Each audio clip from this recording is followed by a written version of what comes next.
اس سے زیادہ خوبصورت، ڈیٹیلڈ اور انفارمیٹیو ویڈیو آپ نے آج سے پہلے کبھی نہیں دیکھی ہوگی۔ آئیں آج آج سے 1400 سال پہلے کے زمانے کے اندر ویژول ٹیکنالوجی اور آرٹیفیشل انٹیلیجنس کی مدد سے واپس لیے چلتے ہیں اور آپ کو دکھاتے ہیں کہ رسول اللہ صلی اللہ علیہ وسلم کا گھر، آپ کا محلہ اور وہ گلیاں کیسی تھی جہاں سے آپ گزرا کرتے تھے۔ یہ ویڈیو مدینہ میوزیم کے اندر سعودی گورنمنٹ نے لوگوں کو ایجوکیٹ کرنے کے لیے بنائی ہے، جو کہ ظاہر ہے کہ انٹرنیٹ پر اویلیبل نہیں ہے، کیونکہ اس کو ٹکٹ بھر کر دیکھنے جانا پڑتا ہے، پر یہاں پر آپ اس کو فری دیکھ سکتے ہیں۔ ہماری ویڈیو شروع ہوتی ہے کہ رسول اللہ صلی اللہ علیہ وسلم کی ازواج مطہرات یا پاک بیویوں کے گھروں سے، جو کہ اس زمانے کے حساب سے کچے گھر ہیں۔ پہلا گھر جو آپ کو ویڈیو میں نظر آ رہا ہے یہ حضرت زینب بنت جحش رضی اللہ تعالی عنہا کا ہے، جن کا تعلق قریش کے قبیلہ اسد بن خزیمہ سے تھا اور ان کی والدہ کا نام امیمہ بنت عبد المطلب تھا،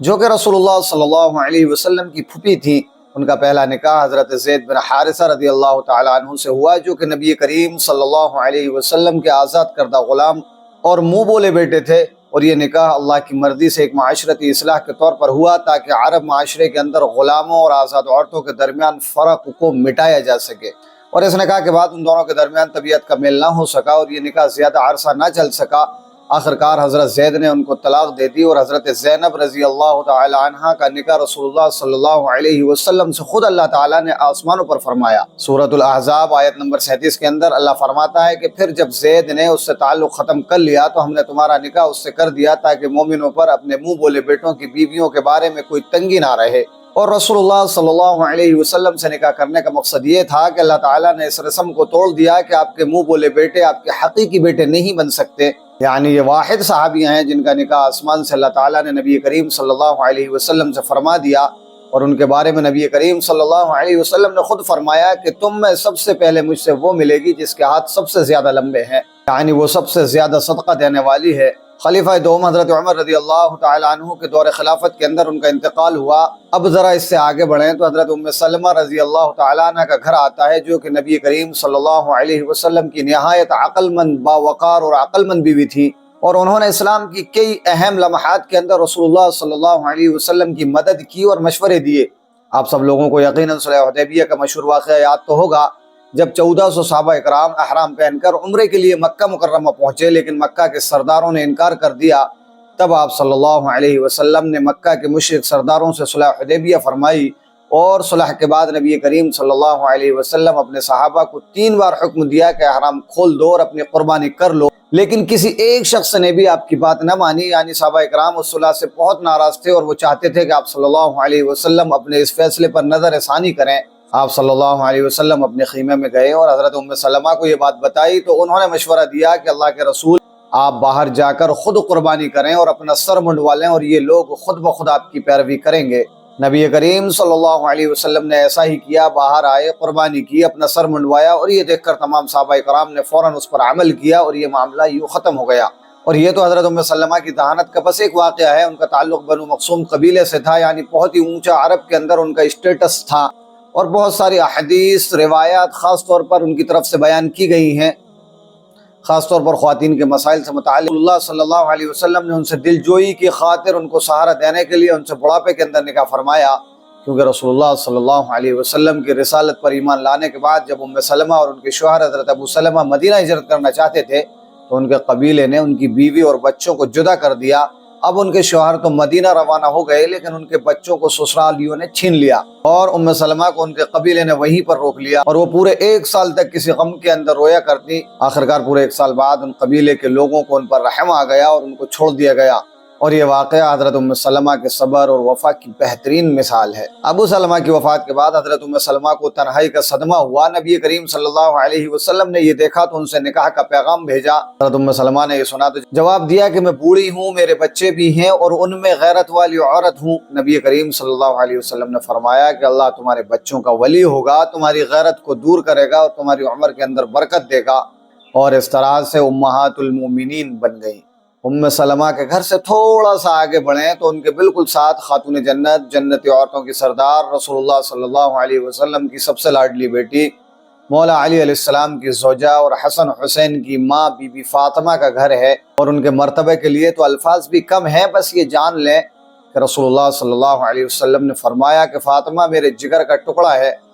جس نے فاطمہ کو تکلیف دی اس نے مجھے تکلیف دی۔ ایک بار جب نبی کریم صلی اللہ علیہ وسلم سے پوچھا گیا کہ آپ کو سب سے زیادہ محبوب کون ہے، تو آپ صلی اللہ علیہ وسلم نے فرمایا کہ فاطمہ۔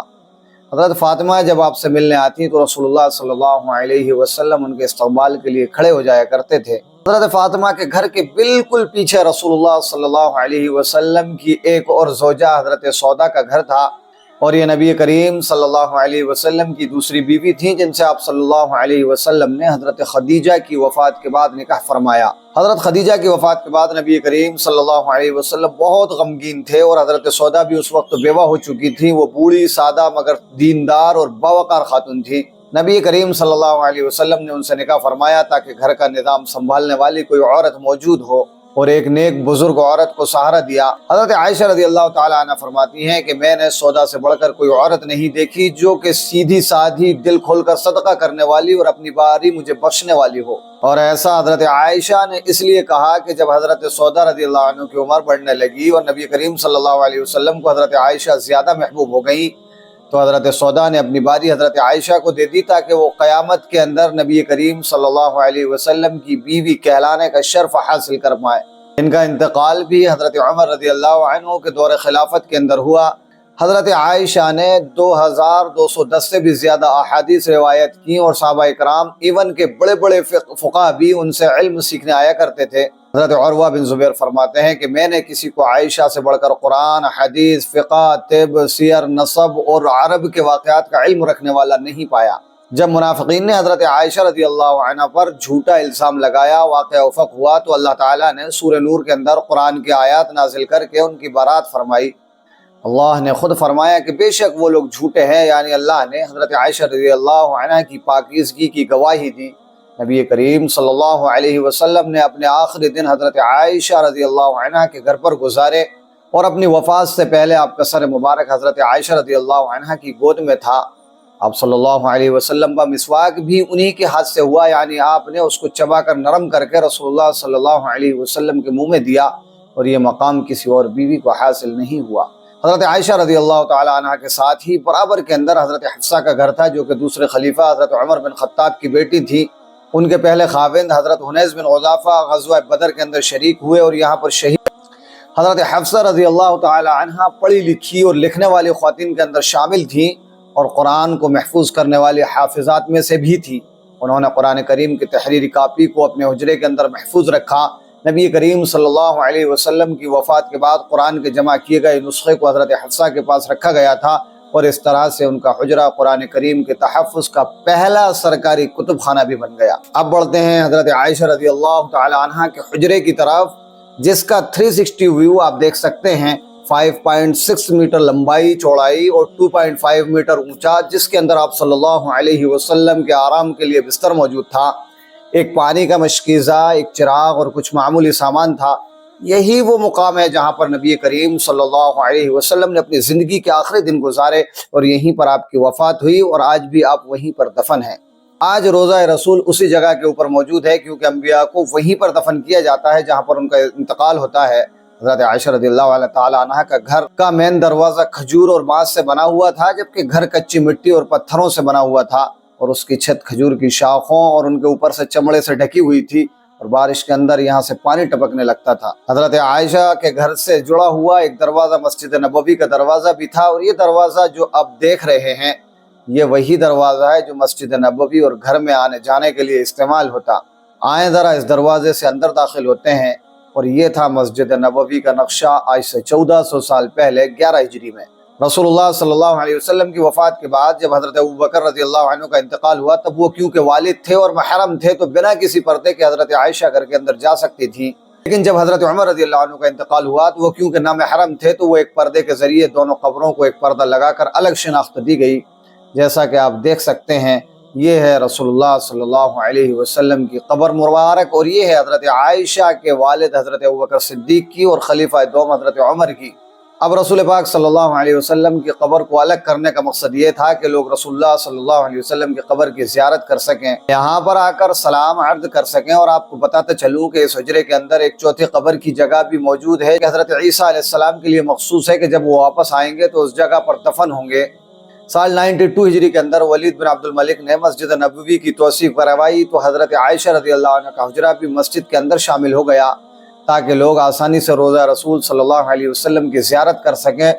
اور اسی ٹائم کے اندر حجرے کے گرد ایک دیوار تعمیر کی گئی اور اس دیوار کو 5 کونوں والی دیوار بنایا گیا تاکہ قبر کی طرف کوئی بھی شخص آ کر سجدہ نہ کر سکے۔ اب اس کا مطلب یہ ہے کہ اس ٹائم کے اندر بھی قبر پرست مسلمان موجود تھے جن کو روکا گیا۔ اب اس کے بعد کئی صدیوں تک آنے والے بادشاہوں نے قبر مبارک کو محفوظ رکھنے کے لیے متعدد دیواریں بنائی، پردے لگائے، لکڑی اور پتھر کی دیواریں تعمیر کروائیں، جس کا مقصد یہ تھا کہ لوگوں کو کسی بھی طرح کی شرک کی ایکٹیویٹیز سے روکا جائے، ان قبروں کی شناخت باقی رہے اور لوگ قبروں کو معبود نہ بنا لیں، اور اسی وجہ سے زائرین کے لیے باہر سے ہی سلام کی اجازت رکھی گئی۔ 654 ہجری یا پھر 1254 عیسوی کے اندر مسجد نبوی کے اندر آگ لگ گئی جس سے چھت، ستون اور کچھ حجرے متاثر ہوئے۔ مسلمانوں نے اس کے لیے دل کھول کر چندہ دیا اور مسجد کو دوبارہ تعمیر کیا گیا، اور پھر اس کے بعد قبر مبارک کو مکمل طور پر بند کر دیا گیا، اور آج بھی کوئی شخص قبر مبارک کو براہ راست نہیں دیکھ سکتا۔